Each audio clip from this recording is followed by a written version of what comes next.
Ruth, good evening. Good evening. How are you? I'm good. How are you? So, I've invited you here to talk about some things. And those things, we talk about Africa. I'll be asking you some questions about Africa and Uganda, and you answer them how you see them. So, how do you see Africa in large? Should I? Okay. Like that about that question. I can't really talk about Africa as a whole, but I can speak about Uganda because that is where I've traveled and that is where I've been exposed to a lot. As you know, Uganda is a part of Africa. I would talk about it like it's part of Africa. That means some parts that are in Uganda, they are in Kenya, they are, it's literally the same environment. So I would say it is a very beautiful country, or it's a very beautiful continent at large. We are so blessed with nature. We have lakes, we have rivers, we have everything we would want to have.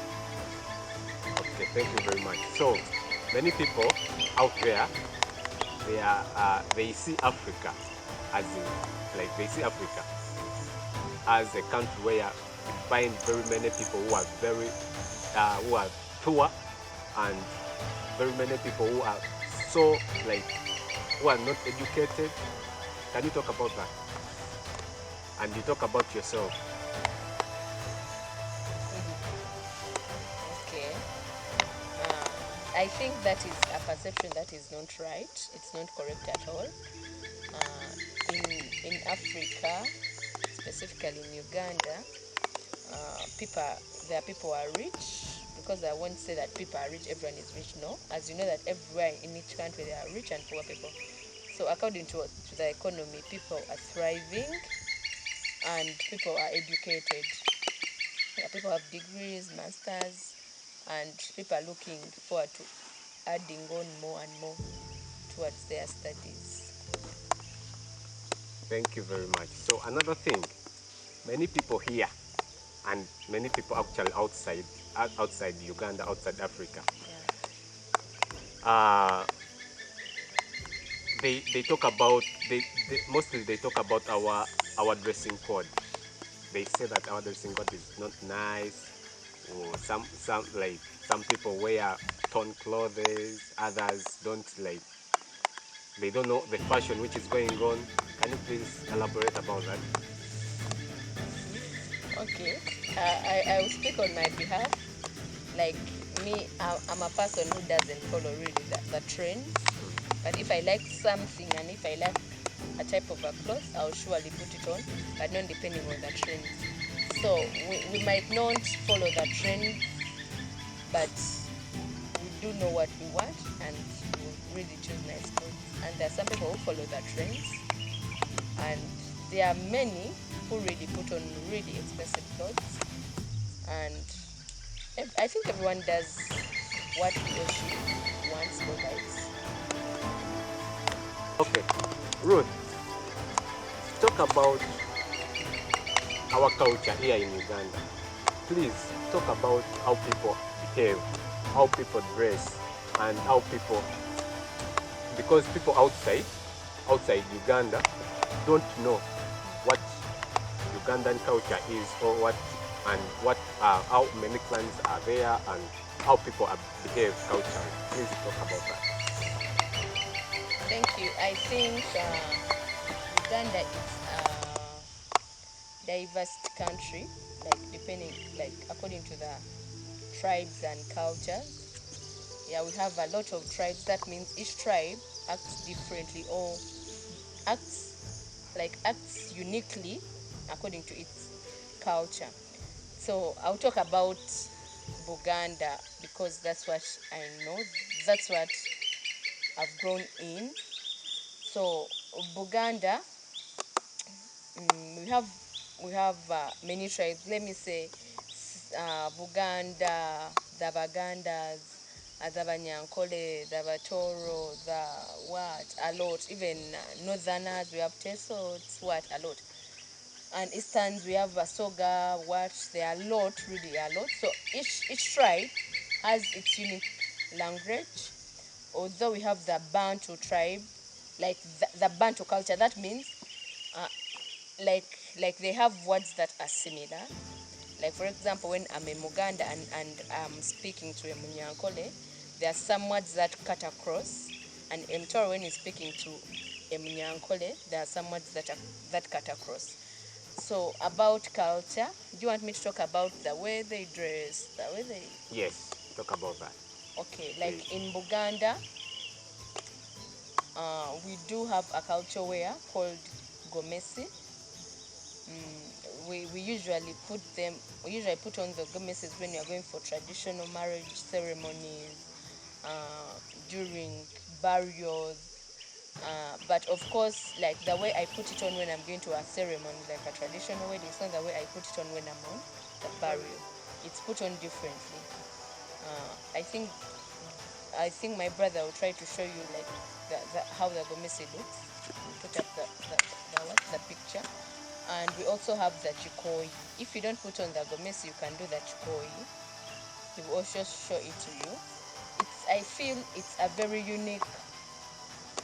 unique culture wear that even though like the materials are the same, like they can be made the same, but there is that uniqueness in the gomesi that we cannot find in other traditional wears. As it's the same that we can't find the same culture wear like for the Baganda tribe and the Vatoro, they don't really put on the same. The Rugbaras, so everyone has it is an her different, unique wear. I would love you to talk about something like which, uh, like the transportation here in Uganda. Many people think we don't we don't have those big or those good transportation means, and many people out there think here in Africa people just they don't actually they people just walk like it is the basic mean of transport which they use. But I want you to talk about that in a way that you know, because we have cities where there are many thousands of cars or tens of thousands. And I want you to talk about those big cars, and do we have those fuel stations? We don't have. I want to know from you. Okay. Actually, we have a lot. We do have many cars. We have so many transportation means. We have cars, bus, coasters. We have taxis. We have trains. We have airplanes. We have sheep, ships. We have the ships, the ferries. So we have a lot of transportation means here. But me, I'm well conversant with road transport. That means cars. We have a lot of cars actually. I didn't know, but we have even the brand new car like the cyber trucks. We have them in here in Yes. Uganda. Okay. We have the cyber trucks. Well, like when I go to see that cyber truck in Uganda, I go shocked. I said, "Oh, this is how far we've come with technology." So people are really investing in cars, and people are really investing in living a luxurious life. If someone wants a good car, he or she will surely provide it to himself. He will make a way of buying that car because people have money around here. So we have the water transport, the boats. It's a lot. The ferry. I got a chance of using the ferry. It's a very luxurious thing. It's so lovely. It gives you that calmness because you're on the water body, like the waves. You get to hear the waves, then the fresh wind, and it's so lovely. So we also walk actually, like here, as we're in the village. I would prefer walking because it's like it connects you with nature. You move around in that calm places, and it's so lovely. But we are really exposed. We have a lot of stuff here. Yeah, thank you. Thank you very much. Another thing, just two or three questions. Yeah. Uh, I want you to talk about uh, the education system here.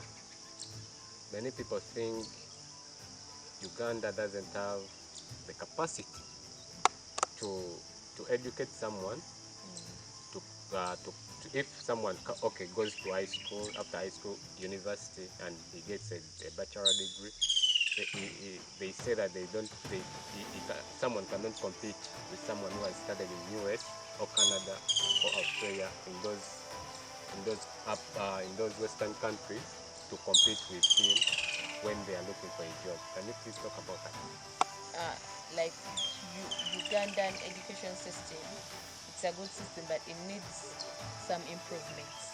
Like for example, in secondary, and I'm so happy that like the government has started to realize that they need to incorporate in the hands-on subjects in secondary, because now we have people are doing baking, we have a lot, so we have to just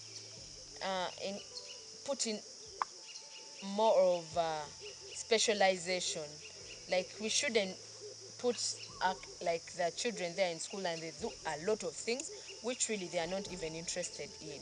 We have to start streamlining these children. Like if a person or a kid really likes computer studies, let the government put like the avenues of this kid from primary being led into that direction. If someone likes agriculture, let not let the government put their avenues that Ruth is going to be dealing in agriculture, so it doesn't really make sense for Ruth to come and do history in secondary, yet Ruth feels that she's going to be doing agriculture. Yeah, so we did a lot of subjects that really were not necessary, so just reduce a bit of the subjects and streamline the students specialization. If a kid wants something, let's support it. Even as parents, let's always support and streamline them. I think it will be doing well soon. That's what I believe. But we can compete actually with the outside countries. Last question. Uh, do you encourage someone who has spent 15 years in diaspora to come here and invest in Uganda? And some businesses here in Uganda are good, and are they profitable or not? Yeah, truthfully saying, they are profitable businesses. But what I can tell a person who has been in diaspora, that if you want to invest, I the sector I would encourage you to invest in is agriculture right now, because agriculture sector is growing and it is a promising sector. So if you want to invest, you would invest in agriculture. Maybe you would look into other things, but agriculture is you can do a lot. I mean, agriculture, so that's what I can advise. But of course, there are other people who would advise you in other sectors. But according to me, I would say agriculture, because it would really, it doesn't really need a lot of efforts. Because now, if you have land, then there, like, you can narrow down, do you want to do poultry, do you want to do goat rearing, cattle, do you want to grow crops, coffee, cocoa, banana plantations. Like you narrow down that, so if you choose what you want to do, it will be very easier for you, because now the agriculture sector is growing and a lot of people are investing in it, so it will be a very profitable business. But unless otherwise, if you want other businesses, you can opt for any you want. But for agriculture, if you don't want to be on pressure for a lot of taxes in town, a lot of rent, I would suggest you go for agriculture on a large scale. Thank you. You're welcome. Okay, thank you guys for watching. My name is Shaka Yuji. Please subscribe to my YouTube channel I'm going to be bringing stories that talk about Africa, that talk about Uganda, that talk about stories that you will never see anywhere. Thank you for watching. I think let Ruth conclude with some words. Yeah, thank you for watching. Thank you so much, Shaka, for welcoming me here. I'm so delighted and so blessed. Who am I to be invited on this mighty channel? And I believe it's going to grow. It's going to take you places. So I encourage you guys to continue subscribing to my brother's channel. It's going to be a channel you would love to come and watch, and also show your kids. It's not going to be discriminative, no, it's going to be opening our eyes. So I would encourage you to come and subscribe to his channel. Thank you. Thank you. Bye.